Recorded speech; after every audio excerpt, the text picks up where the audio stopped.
Manuel Estuardo Roldan, Guatemalan's ambassador to Belize, presented his credentials to the Governor General of Belize less than a month ago.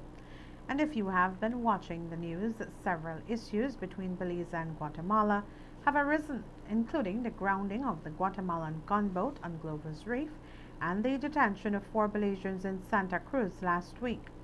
Today, we caught up with the ambassador and we questioned him on several issues, including the ones created at the Belize-Guatemalan border. First of all, what we must try to do is try to alleviate poverty in the adjacency zone. To that effect, we're trying to develop agricultural projects so as to foster economic opportunities for the people that live in that area of our countries. And we have the best level of communication and with the Belizean authorities. And I like to use an analogy like a shoelace. When you're tying your knot, you have to pull the line on both sides. If you only pull it on one side, you end up with your lace in your hand. And what you want to do is tie the knot. So we're trying to do both. Both countries are trying to do the same things on both sides. And we have, as I said, an excellent level of communication. So I'm very happy to be here. So some Belizeans might feel offended that you call it an adjacency zone. Mm-hmm.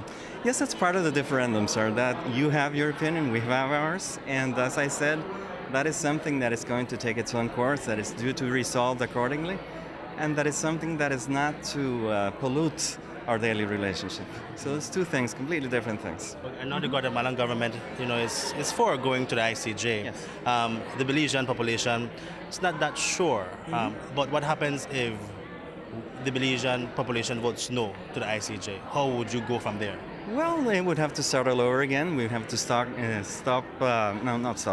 again to negotiate and see where things lead. The thing that we can never lose is the positive level of communication that we've reached. It's been, as you know, a long-standing issue, and what we're trying to do is get it resolved in the best manner for both parties involved. So in terms of the 4 Belizeans that were detained down south in Santa Cruz, I think, they're alleging that the Guatemalan authorities were overly powerful and disrespectful, and they try to bribe them to be released. How do you respond to that as the ambassador? Well, sir, I haven't got the official information yet. As you know, the Belizean authorities submitted a note to the OAS office in the adjacency zone for them to do a verification. We're still waiting for their report. And when that report comes, I'm going to have my official version, which is still waiting for. I don't have the information that you need at the moment. So, and in terms of the Guatemalans living along the border between Belize and Guatemala, is it your opinion that they are not, the Guatemalan government cannot control them because there are still reports of encroachment into the Chicabo? Is it your opinion that the Guatemalan government cannot control those people living there? It's not that we cannot control them, it's that we haven't, and I must recognize this, we haven't fostered enough economic opportunities. When you have an empty stomach, you have to look for it to be filled. So I fully respect those people, and I admit before you and before the cameras that we do have a lot to do on my side. We have to foster better opportunities to make people be able to tackle their daily needs in a better fashion. We must do a lot of work still in Guatemala. Are you saying it's okay if they're hungry, it's okay for them to cross over? I'm not saying that's okay. I'm saying that that's a circumstance that we must try to avoid. And the best way to avoid it is to foster economic opportunities. Are the people there living there informed, like thoroughly informed about what's happening with Belize and Guatemala at the moment?